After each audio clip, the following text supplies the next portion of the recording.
Bismillahirrahmanirrahim. Assalamualaikum warahmatullahi wabarakatuh. Perkenalkan, saya Fahri Karamadani dengan NIM 207190020 akan memaparkan tentang intelijensi untuk memenuhi tugas mata kuliah Psikologi Pendidikan. Sifat hakikat intelijensi ada 3, yaitu yang pertama, kecenderungan untuk menetapkan dan mempertahankan atau memperjuangkan tujuan tertentu. Semakin cerdas seseorang akan makin cakap ia membuat tujuan sendiri, tidak menunggu perintah. Semakin cerdas seseorang, maka dia akan makin tetap pada tujuan itu, tidak mudah dibelokkan oleh orang lain dan suasana lain. Yang kedua adalah kemampuan untuk mengadakan penyesuaian dengan maksud mencapai tujuan. Semakin cerdas seseorang, dia akan makin dapat menyesuaikan cara-cara menghadapi sesuatu dengan semestinya dan makin dapat bersikap kritis. Yang ketiga, kemampuan untuk otokritik. Kemampuan untuk mengkritik diri sendiri, yaitu kemampuan untuk otokritik, yaitu kemampuan untuk mengkritik diri sendiri, kemampuan untuk belajar dari kesalahan yang telah dibuatnya. Semakin cerdas seseorang, semakin dapat ia belajar dari kesalahannya. Kesalahan yang telah dibuat tidak mudah untuk diulangi lagi. Berdasarkan uraian tersebut, dapat dijelaskan bahwa seseorang yang memiliki intelijensi yang tinggi cenderung memiliki perbedaan dan kelebihan dalam menanggapi sesuatu permasalahan demi mencapai tujuannya. Sebagai contoh, dalam bidang pendidikan, pelajar yang memiliki intelijensi tinggi dalam proses belajar, dia akan lebih mudah mengatasi masalahnya dan cenderung bisa mencapai tujuan pembelajaran. Ini dikarenakan seorang pelajar yang memiliki intelijensi tinggi cenderung bisa menentukan tujuannya tanpa harus mendapatkan bimbingan lebih dari gurunya dan dapat menyesuaikan dirinya untuk mencapai tujuan. Kedua adalah konsepsi-konsepsi mengenai intelijensi yang bersifat spekulatif filsafati. Spearman dalam bukunya yang terkenal yaitu The Abilities of Man mengelompokkan konsepsi-konsepsi spekulatif filsafati itu menjadi 3 kelompok, yaitu yang pertama adalah intelijensi umum. Yang pertama, intelijensi umum. Epinius memberikan definisi intelijensi sebagai kemampuan untuk membuat kombinasi. Terman memberi definisi intelijensi sebagai kemampuan untuk berpikir abstrak. Terakhir, Thorndike memberi definisi intelijensi sebagai hal yang dapat dinilai dengan taraf ketidaklengkapan daripada kemungkinan-kemungkinan dalam perjuangan hidup individu. Kedua, intelijensi sebagai kesatuan daripada daya-daya jiwa formal. Menurut konsepsi ini, intelijensi adalah persatuan atau kumpulan yang dipersatukan daripada daya-daya jiwa yang khusus. 3 adalah intelijensi sebagai taraf umum daripada daya-daya jiwa khusus. Konsepsi-konsepsi ini timbul dari keyakinan bahwa apa yang diselidiki dengan tes intelijensi itu adalah intelijensi umum. Jadi intelijensi yang diberi definisi sebagai taraf umum yang mewakili daya-daya khusus. Selanjutnya adalah konsepsi-konsepsi yang bersifat pragmatis. Dasar dari konsepsi ini kiranya adalah dinyatakan oleh Boring bahwa intelijensi apa yang dites oleh tes intelijensi. Dia menuliskan antara lain, intelligence is what the test tests. This is narrow definition, but it is the only point to departure for a rigorous discussion of the test.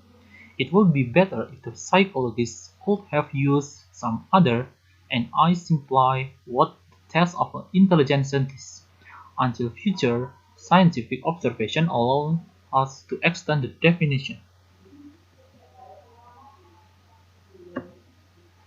Kemudian adalah konsepsi-konsepsi faktor. Menurut konsepsi ini, faktor-faktor yang mendukung sifat dan hakikat intelijensi sudah diketahui. Penguji dimaksudkan untuk mencarikan letak faktor. Apa intelijensi ini? Jawabannya terhadap pertanyaan-pertanyaan ini dengan memberikan definisi yang disusun secara sekehendak, umumnya dianggap tidak memuaskan oleh para ahli psikologi. Jadi jalan inilah yang ditempuh oleh mereka yang memakai cara pendekatan filsafati. Kaum pragmatis membalik jalan yang ditempuh oleh para ahli yang memakai cara pendekatan filsafati ini. Mereka tidak menentukan definisi mengenai intelijensi, jadi menentukan apakah intelijensi itu dan berusaha mengukurnya, melainkan mereka menyusun tes dan menyatakan intelijensi adalah apa yang diukur oleh tes ini, Tetapi cara pendekatan secara pragmatis ini juga tidak dapat memuaskan dan sebenarnya juga sekehendaknya atau semau-maunya. Kemudian, konsep konsepsi fungsional.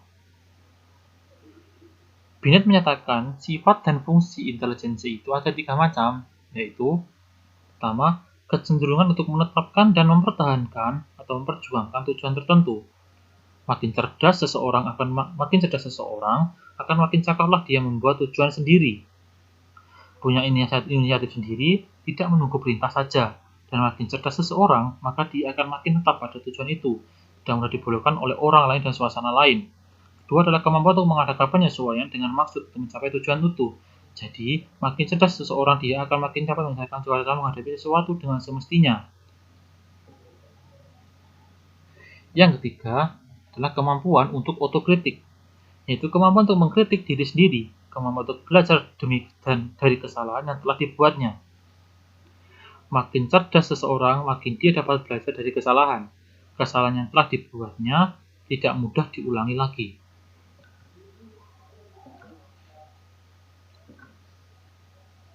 Selanjutnya, Stern memberikan penjelasan lebih jauh mengenai disposisi untuk bertindak, yaitu disposisi itu tidak merupakan faktor yang mempunyai batas tajam dari segi kepribadian yang lain, melainkan hanya merupakan sektor tertentu kepribadian yang tidak dapat berdiri sendiri.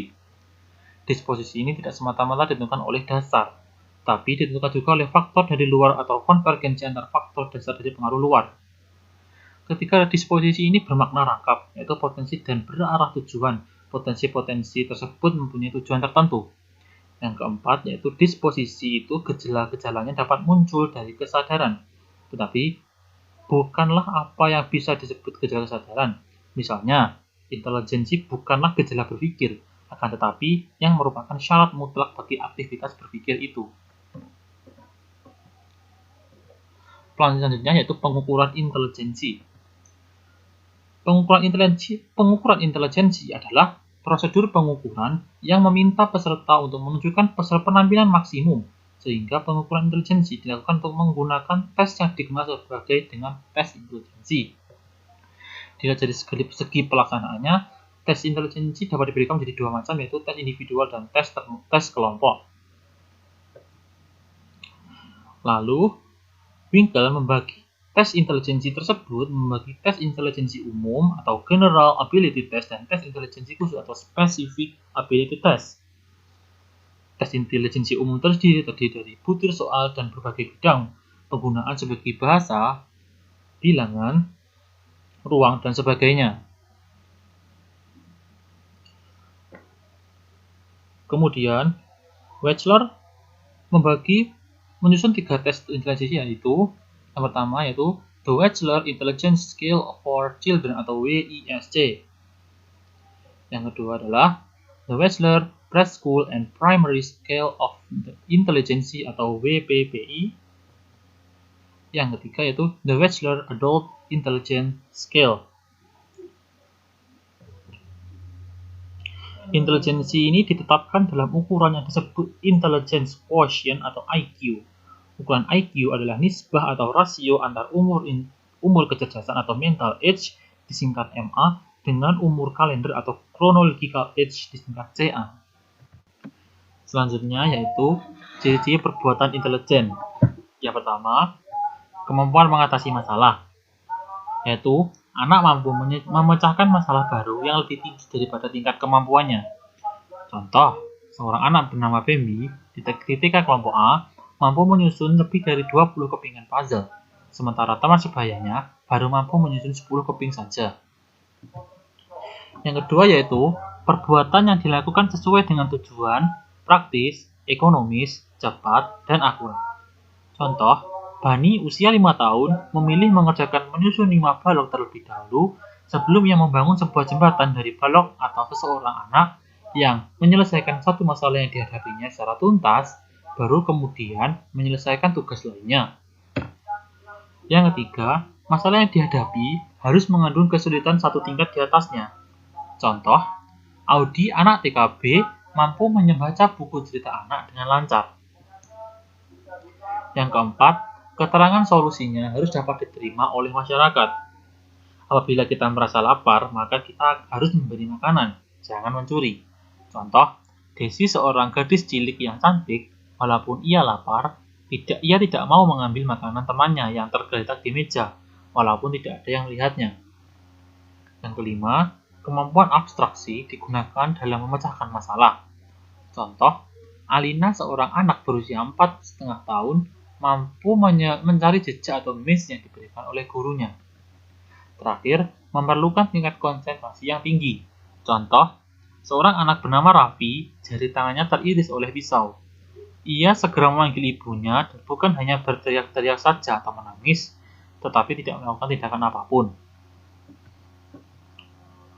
Selanjutnya, hasil penyelidikan intelijen. Dari hasil penyelidikan intelijensi yang dilakukan oleh para ahli psikologi, didapat beberapa kesimpulan yang sangat penting bagi pendidikan dan pengajaran. Yang pertama, bahwa intelijensi itu bergantung pada dasar dan keturunan atau hereditas. Tetapi dengan arti bahwa tiap orang karena kehereditasnya mempunyai batas kecerdasan yang tidak dapat dilampaui bagaimanapun baiknya pendidikan. Kedua, tercapai atau tidaknya batas kecerdasan atau batas kemampuan pikiran seseorang dipengaruhi oleh faktor-faktor dari luar. Pertumbuhan jiwa tidak hanya terjadi dengan sendirinya karena kekuatan dari dalam saja, tetapi juga karena kekuatan dari luar, antara lain pendidikan dan pengajar yang baik. Yang ketiga, adanya kekuatan dari dalam itu harus kita akui. Tiap-tiap anak mengalami perkembangan dalam pertumbuhan intelijensinya. Artinya, pengertian bertambah dan akhirnya dapat memakai pengertian itu sebagai alat berpikir. Tetapi, pertumbuhan jiwa anak itu berlainan. Ada yang cepat, ada yang lambat, dan ada yang sedang-sedang saja. Yang keempat, mendapatkan sendiri suatu paham yang baru adalah jauh lebih sukar daripada pemahaman pendapat-pendapat orang lain yang sudah ada. Dengan kata lain, pada umumnya, manusia lebih banyak dan lebih mudah menggunakan intelijensi eksekutif atau kemampuan mengikuti pikiran orang lain daripada intelijensi kreatif atau intelijensi inventifnya. Demikian pemaparan terkait intelijensi dari saya. Apabila ada kurang lebihnya dalam penyampaian, saya mohon maaf. Wassalamualaikum warahmatullahi wabarakatuh.